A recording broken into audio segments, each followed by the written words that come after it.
온 세상이 이렇게 서신서 신학으로 정립되어 있는 이 마당에 우리는 복음서 신학으로 신앙을 정립할 수 있게 해주신 하나님께 진심으로 감사를 드립니다. 오늘 본문의 시작도 그렇습니다. 제자들에게 이르시되 그러시면서 내가 너희에게 이르노니 라고 시작합니다. 예수님은 에워싼 수만 명의 무리에게 말씀하는 게 아닙니다. 제자들에게만 말씀한 것입니다. 32절에도 적은 무리여 이렇게 말씀하셨습니다.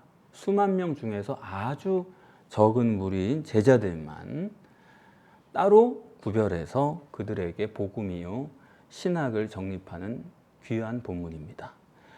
오늘 본문에서 여러분들이 좀 어렵게 생각하실 만한 것은 너희가 무엇을 먹을까 무엇을 마실까 염려하지 말라 그렇게 하셨어요. 29절에요. 이런 것은 세상 백성들이나 구하는 것이다 그러셨습니다. 그런데 주님은 틀림없이 일용할 양식을 구하라 그렇게 말씀하신 적이 있지 않습니까? 그런데 본문에서는 그거는 구하지 말라는 거예요. 이런 것이 우리가 상당히 좀 어렵죠. 우리가 여기서 알 수 있는 것은 유일신 신앙은 층계가 있습니다. 계단이 있어요. 발전적이다. 이런 점을 여러분이 생각을 하셔야 됩니다. 피복음처럼 기독교라는 게 그냥 멀리 가가지고 아무것도 모르는 아프리카 사람에게 전하고 그런 게 기독교가 아닙니다. 제가 복음을 전해보면요. 기독신앙이란 거는 아무한테나 전할 수 있는 것도 아니고 그리고 더군다나 아직 준비가 안 된 사람들이 있어요. 마가복음까지는 준비된 사람들이 있을 수도 있습니다. 그런데 누가복음에서는 받아들이지 못한 사람이 있는 거고 요한복음 가면 더욱더 못 받아들이고 준비가 있습니다. 그러니까 아무한테나 전할 수 있는 게 복음이 아니에요. 발전적이다 그겁니다. 왜 그러냐? 오늘 말씀에 목숨이 음식보다 중하고 몸이 의복보다 중하지 아니하냐 말씀하신 것처럼 기독신앙의 발전에 있어서 절대는 뭐냐면 분별력입니다. 어느 것이 더 중하고 어느 것이 더 중요하지 않냐? 이 분별이 제대로 되어 있지 않은 사람에게는 기독신앙의 발전이라는 것은 그건 불가능한 얘기예요. 그러니까 1층도 기독신앙이 아니냐? 그렇지 않아요. 1층, 2층, 3층을 도달해야지만 그 기독신앙이 완성되는 것이기 때문에 이 더 중요한 것에 대한 분별이 없는 사람은 결국 출발은 했지만 기독신앙을 이루지 못하게 되는 것입니다. 분별이 되어 있느냐 안 되어 있느냐 그것에서 유일신 종교가 되느냐 유일신 신앙이 되느냐 그렇게 둘이 차별되는 것을 정립하는 것이 오늘 본문의 내용입니다. 유일신 종교라고 제가 늘 말씀드리는 건 뭐냐 하면 아직 저 아래 단계에 있는 거죠. 중요한 게 뭔지를 구별하지 못한 종교를 말하는 건데 오늘 본문에서 음식이고 의복이고 골방 창고 이런 식으로 표현된 것처럼 유일신 종교는 육신과 세상을 구원하기 위한 것입니다. 그게 관심사예요. 대표적으로 삼박자 구원 같은 거죠. 돈 벌고 건강하고 출세하고 그러면서 천국도 갑니다. 천국 간다는 말을 거기 끼워 넣기 때문에 천국 구원인가 보다 이렇게 생각하기가 쉽지만 천국 구원은 여러분 그거는 액세서리지 실제 그런 신앙을 하는 사람 만나보면 전혀 아닙니다. 항상 이 땅에서의 문제가 가장 중요하고 그래서 자꾸 인간관계가 중요하고 그리고 인간관계에서의 죄를 문제 삼는 것도 바로 그런 이유예요. 반면에 유일신 신앙은 당연히 육신을 입고 사는데 육신의 삶이 중요하지 않다는 게 아닙니다. 그러나 유일신 신앙의 목표는 이 땅에서의 삶이 아니에요. 사후의 천국을 위한 것입니다. 그래서 유일신 신앙은 제일 중요한 게 뭐냐면 신관계예요. 그게 절대입니다. 바울도 내가 사람에게 좋게 하랴 하나님께 좋게 하랴 사람을 기쁘게 하랴 하나님께 기쁘시게 하랴 요 단 한 절 속에서 그 사람도 종교와 신앙이 차별되고 있다는 것을 감지하고 있었던 거예요. 인간관계 절대가 유일신 종교고 신관계가 절대인 게 바로 유일신 신앙입니다. 그 둘은 완전히 다른 거예요. 내용도 다르고 복음도 다릅니다. 유신 종교도 당연히 하나님을 믿어요. 그러나 그들은 천상에 계신 하나님을 믿습니다. 그렇기 때문에 그분과의 직접 관계는 없어요. 그분이 하신 사건을 믿어요. 기적을 믿어요. 예컨대 예수 피를 믿어요. 그런 걸 믿으니까 구원을 받을 거라고 짐작합니다. 그러나 이건 간접적이에요. 사건을 보면서 하나님을 믿는 거, 그건 하나님을 직접 믿는 게 아니에요. 그래서 출애굽기에 보면은 모세가 백성들이랑 똑같이 다 기적을 경험한 거 아닙니까? 그 사람도 다 하나님 믿은 사람들이죠. 근데 모세가 백성들을 볼 때 무슨 생각을 가졌냐면 그런 구절이 나오잖아요. 너희 중에서도 나 같은 자가 또 나왔으면 좋겠다. 아니 다 같이 하나님 믿는데 모세는 너희 중에서도 나 같은 자가 좀 나왔으면 좋겠다는 거예요. 뭡니까? 그냥 믿는 게 아니에요. 여기 계신 하나님과 실제로 나처럼 교제하는, 하나님과 대면해서 만나는 그런 게 너희들에게도 좀 이루어졌으면 좋겠다. 그런 소원이거든요. 그래서 유신 신앙은 뭐냐 하면 하나님과의 직접 관계예요. 본문도 그 점을 명확하게 합니다. 하나님 나라를 구하라. 하나님 나라가 뭡니까? 하나님 직접 임재하시고 직접 통치하시는 것이죠. 그래서 성육신하신 예수 그리스도의 가장 중요한 것도 뭐냐 하면 그분이 육신을 입고 이 땅에 오셔서 우리와 직접 교제하신 거예요. 그게 가장 중요한 겁니다. 이렇게 하나님과의 직접 교제냐 간접 교제냐, 그것을 가장 잘 보여주는 게 어떤 사건이냐면 중풍병자를 4사람이 데리고 온 사건이죠. 데리고 왔는데 예수님께 다가갈 수가 없어요. 그래서 지붕을 뜯어가지고 거기로 달아 내려가지고 중풍병자가 예수님을 만나잖아요. 자, 거기까지 중풍병자는 한 게 아무것도 없습니다. 거기까지 데려온 사람들은 4사람이, 그 사람들이 믿음이 있는 거고 그 사람들이 적극적인 거고, 그렇죠. 그런데 달아 내려가지고 예수님께 직접 말씀을 들은 사람은 중풍병자 한 사람이에요. 4사람이 믿음이 없는 게 아니라 더 있어요, 중풍병자보다. 그런데도 예수님께서는 딱 중풍병자 한 사람에게만 내 믿음 때문에 내 죄가 사함받았다라는 말씀을 주셨고 4사람에게는 아무 말씀도 안 하신 것입니다. 다시 말하면 주님과 직접 관계가 있는 사람은 누구예요?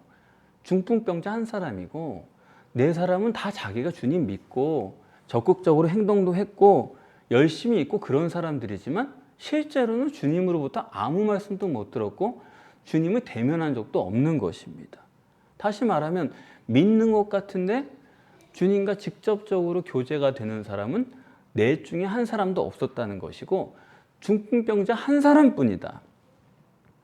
이렇게 이 땅에 강림하신 하나님께서 사람과 직접 교제하시고 직접 구원을 하시겠다는 건데, 이럴 때 이 구원하시는 분의 자격은 뭐냐? 이 구원자의 자격은 뭐니 해도 능력이죠. 이스라엘 사람들이 왜 애굽에서 종살이 했어요? 능력이 없기 때문에 종살이 했습니다. 하나님께서 그들을 어떻게 끄집어냈습니까? 능력이 있어서 끄집어낸 거예요. 하나님은 내가 선하고 의로우니까 히브리 종들을 보내라 그런 식으로 말씀하셨으면 바로가 눈 하나 깜짝합니까? 아유 선하고 의로우세요? 아이고 보내겠습니다. 그래요?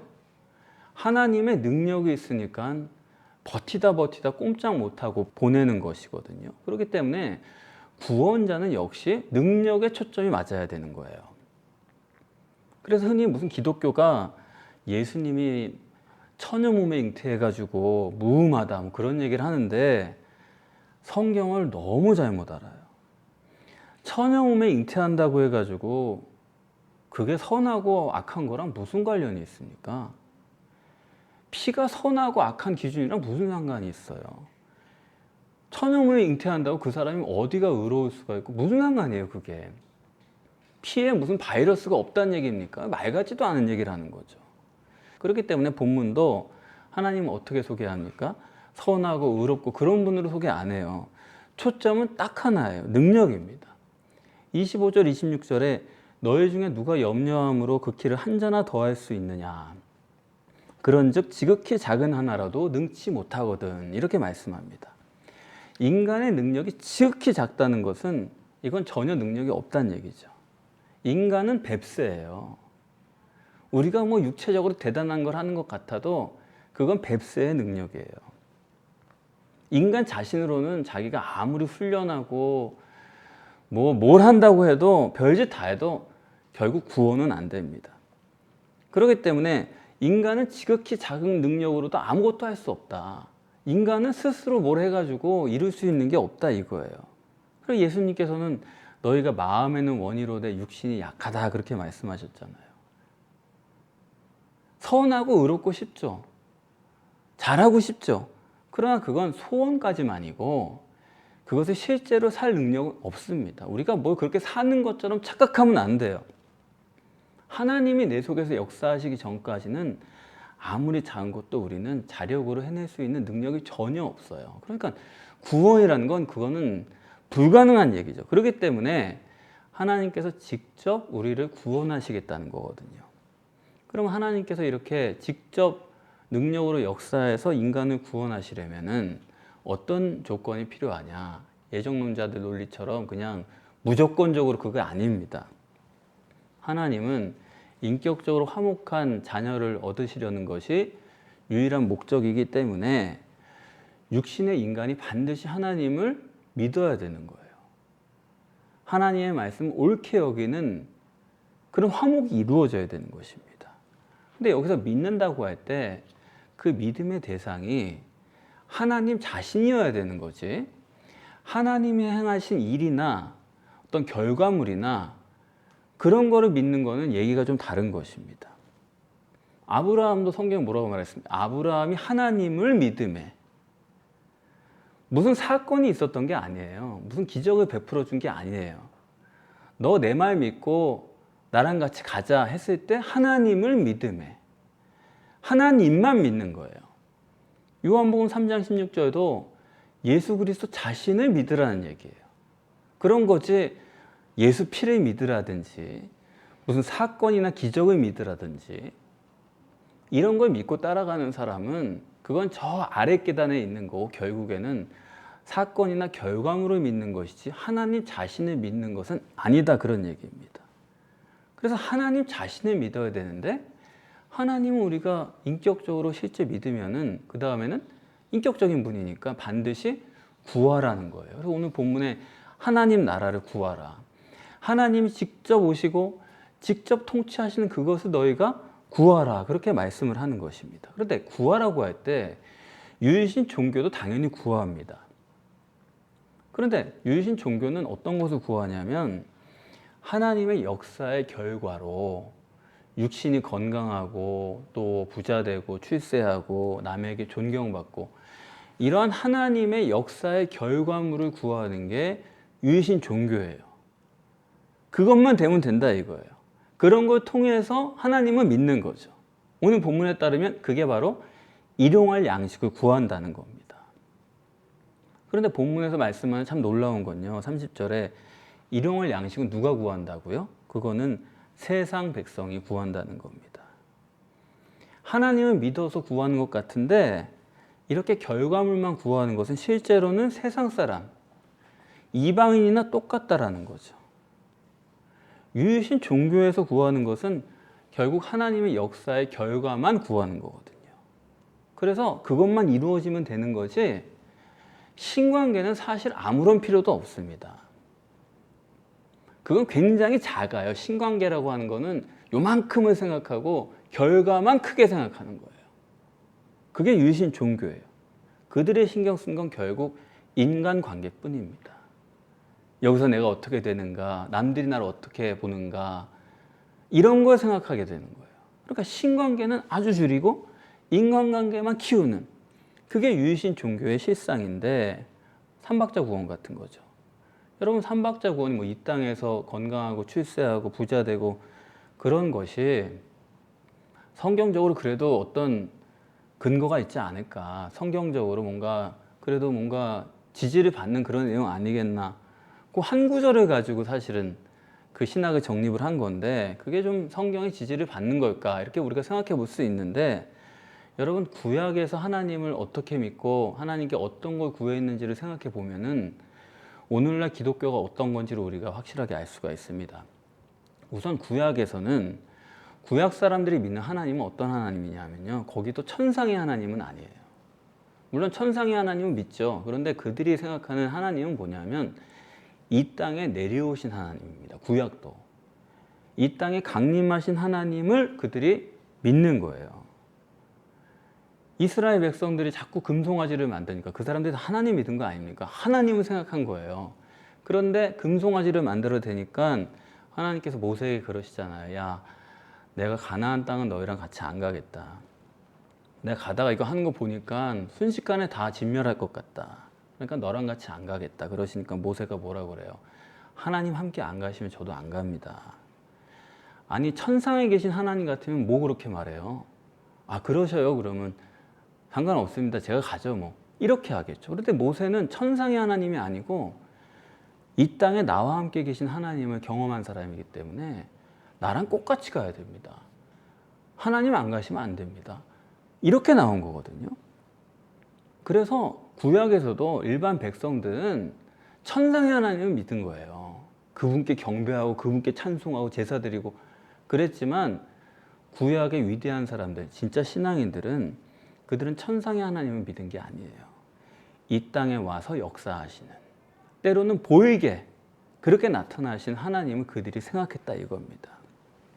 그래서 그들이 구약에서 구할 때 하나님께 뭘 구했냐면 구약에서도 그 사람들이 삼박자 구원을 구한 게 없어요. 늘 뭐만 구하냐? 하나님 자신만 구한 겁니다. 하나님 나와 함께 해주세요. 하나님 나와 함께만 하시면은 우리 300명이고 저들이 몇십만 명이고 그런 거 신경 안 씁니다. 하나님이 나와 함께만 해주세요. 아니 구약에서도 이렇게 하나님 자신만 구하는데 지금 신약 시대라고 와가지고서는 결과물만 구하고 있는 게 지금 기독교예요. 그렇지 않습니까? 그게 기독교입니까? 아니에요. 이방 종교예요.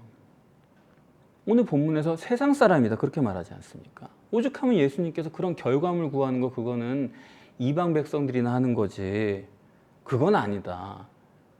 겉만 번지를 하다고 교회 간판 걸었다고 그거 기독교가 아니다 그런 얘기입니다. 신약에서의 믿음은 강림하신 하나님께서 나와 함께 해주시는 거 그게 전부예요. 그리고 그분이 나와 함께 해주실 뿐만 아니라 그분은 나와 결혼할 사이예요. 이게 신약이에요. 결혼 대상으로 믿는 하나님이에요. 근데 그 결혼을 어디서 해요? 내 몸속에서. 구약 시대에는 하나님만 구했는데 그분은 결혼을 몸 밖에서 했어요. 내 남편이 돼가지고 팔짱 끼고 걸어가는 그런 사이였어요. 그런데 신약에 와서는 남편 돼서 팔짱 끼고 걸어가도 안 되겠다. 네 속에 들어와야지만 되겠다. 해가지고 신약에서는 몸속에서 결혼을 하게 되는 겁니다.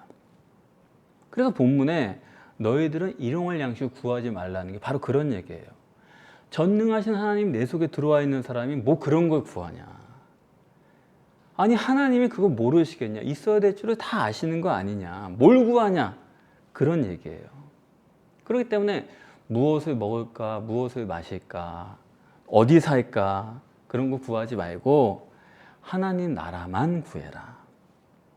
하나님의 임재와 통치가 네 속에서 직접 역사하는 걸 원해라. 물론 구약에서 하나님이 역사하신 것도 직접 구원이에요. 몸 밖에서 역사하셨지만 직접 하신 거죠. 그러나 완전한 형태는 신약에서 내 몸속에서 역사하시도록 그걸 원하는 거. 이게 될 때 신앙이 되는 거고 그 전까지는 이건 종교입니다. 그러니까 뭐 피를 믿고 이런 거는 구약도 전이에요. 그건 구약이랑도 상관이 없는 얘기예요. 이방 사람들의 방식이지.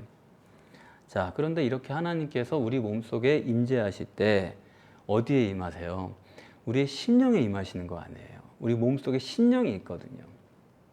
그 속에 임하시기 때문에 뭐가 문제가 됐냐? 우리의 마음에 문제가 생기는 것입니다. 그걸 오늘 본문에서는 보물이 있는 곳에 네 마음이 있다. 그렇게 말씀을 하세요. 내 마음이 어디에 있을까? 보물이 있는 곳에 있다는 거예요. 다시 말하면 네 마음을 누가 컨트롤하냐? 네 마음의 주인이 누구냐? 그걸 본문에서는 보물로 말씀을 하는 겁니다. 인간은요, 자기 마음을 자기 마음대로 할 수 없어요. 여러분 마음대로 다 하십니까? 그게 안 돼요. 왜 그러냐면 우리는 초월적 영이 들어있거든요. 초월적 영은 마음대로 할 수가 없어요. 영 마음대로거든요. 그러니까 내 마음대로 인간적인 혼의 모습으로 혼의 능력을 가지고 영을 조정할 수가 없어요. 그래서 인간은 영이기 때문에 그래서 사람이 다 자기 마음대로 보는 거예요. 영이 지배하는 게 인간이지 내가 의지로 나를 지배하지 못합니다. 사실 사람은 실제가 뭐냐 그것도 그렇게 중요하지 않아요. 자기 마음이 안 바뀌면요 아무리 사실을 얘기해 줘도 소용이 없습니다. 초월적 영의 문제이기 때문에 그걸 바꿔주지 않는 한은 아니 저도 여러분 마음을 못 바꾸거든요. 여러분 마음 바꿀 수 있는 분은 하나님밖에 없는 거예요. 다만 저는 하나님께서 여러분 속에 역사하시기 전까지 그걸 준비할 수 있도록 마음의 준비를 시켜드리는 그런 역할을 하고 있는 거죠. 자, 하나님께서 바꿔주셔야지만 사람이 바뀌는 건데 그러면 문제는 여기 있습니다. 유신 종교라는 데서 하는 마음의 준비란 건 뭐냐면 유신 종교는 결국 인간의 육적 본능에 머물러 있는 게 유신 종교거든요. 그 사람들이 말만 하나님을 끌어다 놓은 거지 실제 유신 종교의 마음의 주인은 뭐냐면 어떻게 하면 건강할까? 어떻게 하면 부자 될까? 어떻게 하면 출세할까? 어떻게 하면 사람들로부터 존경받을까? 이런 거예요. 항상 육적인 본능을 채우는 데 마음이 쏟아져 있는 거예요. 그렇기 때문에 유신 종교에서는 그런 것들을 자꾸 부추깁니다. 인간의 육적 본능을 알아가지고 거기에다가 불을 붙이고 있는 게 유신 종교라는 거예요. 거기다가 뭐 선하고 의롭고 그런 것들을 하나 페인팅을 한 것 뿐이지 실제로는 인간이 육신적으로 바라는 것들을 부추기면서 그걸 위해서 하나님이 필요하다. 이런 식으로 끌어다 놓는 게 유신 종교예요. 반면에 유신 신앙이란 건 뭐냐? 유신 신앙의 보물은 뭐냐? 가장 귀하게 여기는 것이 뭐냐? 육이나 물질 그런 게 아닙니다. 물론 육이나 물질이란 게 우리의 불가항력적인 본능이긴 하지만 그게 아니고 영이요, 천국이요, 하나님이 내 마음의 주인이에요. 그렇게 만들어주려는 게 유신 신앙입니다. 근데 이게 가능하냐? 가능해요? 여러분 마음의 보물이, 여러분 마음의 주인이 지금 하나님으로 다 바뀌어 있습니까? 여러분의 가장 귀한 것이 영적 세계로 그렇게 바뀌어 있어요? 우리는 그런 과정 속에 있는 거죠. 다만 우리의 소원이 우리가 어떻게 하면 영적이 될까? 어떻게 하면 영적 세계를 실제로 받아들일까? 하나님이 주인이 되고 주님이 주인이 되고 천국이 내 마음에 들어올까? 아직 우리는 종교적으로만 돼 있고 육신적으로만 돼 있는데 일용할 양식만 구하는데 어떻게 하면 안 그럴까? 여기로 소원이 바뀌고 있는 중이죠. 그 차이거든요. 그렇기 때문에 유신 종교인들은 애초부터 천국 갈 생각은 하지 말아야 됩니다. 아, 나도 천국 갈 생각이 있는데요. 거짓말하지 말라고 그래요. 애초부터 목적이 자기 보물이 뭐예요? 내 마음에 늘 건강이 있고 뭐 어디가 핫하고 어디가 예쁘고 뭐 콩나물값 깎고 이런 사람이 무슨 어디에 천국이 있고 어디에 영이 있고 천국이 그런 걸 바라고 그거는 거짓말입니다. 우리가 그런 걸 안 할 수가 없지만 그게 있을 수밖에 없는 사람들이지만 야, 내가 언제까지 이래야 되나? 내가 이럴 수밖에 없는 건가? 그런 고민이 있어야 돼요. 그런 차이에서 유신 신앙이 시작을 하는 것입니다. 그래서 우리가 주님 앞에 서기 전에 바로 그 전까지 내 마음의 주인이 영적으로 바뀌지 않으면은 절대로 천국을 못 가요. 많은 종교들은 애초부터가 육이 자기 마음의 주인입니다. 우리 교회가 그런 교회랑 차별되는 점은 뭐냐 하면 우리는 목적을 고민하는 거예요. 어떻게 하면 육을 부인하고 영이 목적이 될까? 그 고민을 하는 게 우리 교회고 그렇게 해야지만 여러분이 주님 앞에 설 때 그게 가능해져 있는 겁니다. 죽음이 가까운 사람들을 제가 만나보면은 아니 심지어 임종이 얼마 안 남은 사람도요, 아, 이때쯤이면 정말 다 포기하고 내세를 준비하고 주님께 매달리고 이럴 것 같은데 여러분 안 그래요. 그때 가서도 아직도 이 땅을 생각합니다. 그게 무서운 거예요. 심지어 어떤 사람은 실실 웃으면서 강도도 마지막에 십자가에서 구원받은 거 아닙니까? 저도 그렇게 하겠습니다. 그래요. 그 와중에도. 웃기는 소리 하지 말라고 그러세요. 그때 가지고 생각나는 게 아닙니다. 강도가 어떻게 살아왔는지도 모르면서 나도 그렇게 됐을 거라고 생각하지 마세요. 강도는 거기까지 많은 고민을 하는 사람이에요. 강도였을 뿐이지. 그리고 마지막 예수님 만났기 때문에 생각이 바뀐 거지, 그게 피어난 거지, 어느 날 갑자기 가가지고 난 주님 믿겠습니다. 절대 안 됩니다. 숨쉬기도 바빠요. 죽기 싫어가지고. 어떻게 천국이 있습니까? 그렇기 때문에 그걸 미리미리 준비해야 되는 거고, 그건 곧 닥쳐와요. 그런 순간은. 아니, 치매가 왔는데 어떻게 주님을 영접하고 어떻게 주님을 내 신랑으로 맡고, 그게 어떻게 가능해요? 고개 끄덕인다고 되는 겁니까? 내가 얘기해주면 되는 겁니까? 내가 그냥 그렇게 믿으면 그 사람 구원받을 수 있는 겁니까? 시간이 많지 않은 거고, 그 시간은 누구도 자기가 알 수가 없는 것입니다. 그렇기 때문에 미리, 그러면 이제 내 마음의 보물, 내 마음의 주인이 유일신 종교적일까 아니면 유일신 신앙적일까, 그걸 확인해 봐야 되겠죠. 여러분은 내 마음이 어떨까, 그걸 확인해 보고 싶지 않으세요? 내가 어느 정도일까, 어느 쪽일까, 그걸 확인해 보고 싶은 그런 생각이 없으십니까? 그걸 이제 객관적으로 주님이 해놓으신 거가 본문의 염려론이죠. 자, 염려가 크면 클수록 그 사람은 종교에 있는 사람이에요.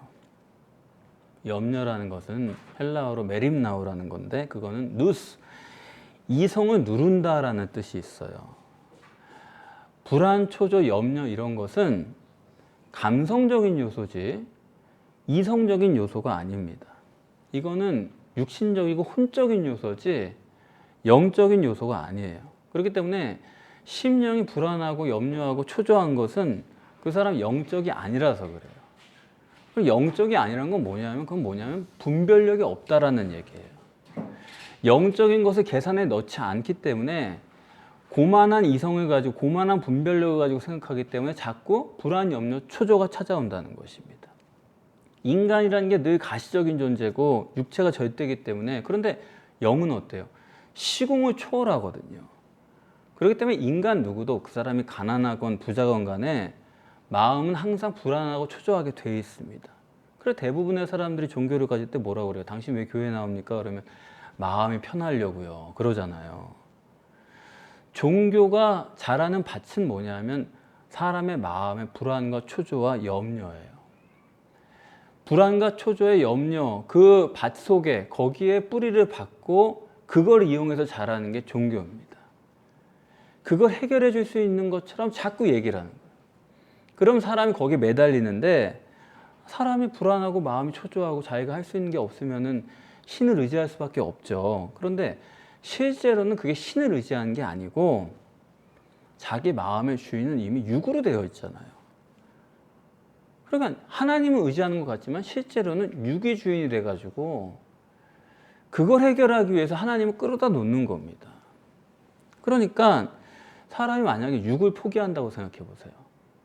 그럼 뭐가 초조하고 뭐가 불안하겠어요? 육을 포기해버리면, 남의 그런 시선을 신경 안 써버리면 초조하고 염려될 게 하나도 없는 거예요. 근데 사람들이 그런 걸 신경 쓰다 보니까 초조하고 염려되고 어떻게 고민을 하는데, 거기에다가 기름을 부어버리는 게 종교죠. 뭐 선하고 의로워야 되지 않느냐, 그게 안 돼가지고 그런 거 아니냐, 이런 식으로 더 기름을 부어가지고 종교에 들어오도록 하는. 그러나 여러분, 신앙은요, 이게 신앙이 한번 딱 되면요, 아니 범사의 하나님이 나와 함께 계시는데 염려가 뭐가 있어요? 하나님이 우리에게 주시는 것은 두려워하는 마음이 아니거든요. 오직 능력과 사랑과 근신이다 그랬습니다. 하나님이 함께 계셔서 능력이 있으면 해결해 버리면 되는 거고, 그리고 내가 하나님 사랑하면 되는 거고, 내가 잘못한 게 있으면 하나님 앞에 온유 겸손하게 이렇게 살펴보면서, 내가 할 수 있는 게 없지 않습니까? 하나님, 이렇게 된 것 자체가 다 하나님의 역사 아닙니까? 하나님이 자비로운 처분을 해주시면 되는 거 아닙니까? 이렇게 문제를 해결해 나가면서, 그리고 이 모습 이대로가 다요, 이게 저주가 아니고 내가 전에 기도한 그거의 응답이 오늘이에요. 이게 왜 이렇게 됐냐고요? 왜 이렇게 어렵냐고요? 아니요. 그게 기도의 응답이라는 거예요. 가장 좋은 것을 주시는 하나님께서 내게 가장 좋은 것을 지금 주시고 계신 거예요. 아, 이게 기도의 응답으로 있는 거고, 그럼 앞으로도 기도의 응답으로 잘 되겠구나. 근심도 하지 말라는 게 오늘 본문 아닙니까? 내가 신앙이 없는 만큼 초조하고 염려되는 거지, 하나님 앞에 딱 붙어보세요. 신앙이 있어버리면은 그런 거 없습니다. 전능하신 하나님인데 뭐가 걱정이고, 그분은 도깨비 방망이 같은 분이거든요. 그분이 내 속에 계셔가지고 금나라 뚝 은나라 다 되는 거예요. 그분이 계신데, 없으면 모를까, 계신데 뭐가 걱정이냐 이거죠. 여러분, 사람은 누구나가 다 마음의 보물이 육신일 수밖에 없습니다. 그러다가 이제 유이신 하나님을 믿게 되면은 마음이 두 개가 되죠. 하나는 육조되고 하나는 또 한편으로 하나님을 생각하고, 두 마음이 돼요. 그 두 마음 속에서 갈등을 합니다. 이 삼박자고는 절대 안 되는 게, 그건 아예 한 마음으로 만들어 놔서 안 돼요. 그거는 아주 육절대로 해놓고서 그게 하나님치 하기 때문에 그거 안 되는 거고, 자, 사람이 육이냐 하나님이냐 두 마음 속에 갈등을 하다가 점점 하나님의 은혜로 육신에 대한 관심이 점점 찌그러들고, 그리고 하나님에 대한 관심이 점점 커지기 시작해요. 영적으로 내가 뭔가 성공을 해야겠구나라고 하는 열망이 일어납니다. 이 육적으로는 더 하지 말아야겠다, 영적으로 내가 가야겠다라고 하는 그런 열망이 우리 속에 생겨요. 그때 하나님 나라가 우리 속에 임재를 하는 거예요. 오늘 본문에 주님의 나라를 구한다는 얘기는 육신은 점점 줄여가고 영적인 걸 점점 키워간다는 그런 얘기죠. 여러분, 우리의 육신의 남은 삶 동안에 육체의 소원은 점점 찌그러지고 없어지고, 영적인 게 점점 커져서 100%, 이제 남은 생의 어느 시점에는 우리 마음의 보물이 100% 영이 되어야 되는 거예요. 전능하신 하나님께서 우리 심령 속에 임재하셔서 그분의 능력으로 여러분이 육신과 세상을 승리하시고, 그분이 주시는 평안으로 여러분이 승리하시고, 그리고 영원한 천국의 복락을 얻으시기를 바랍니다.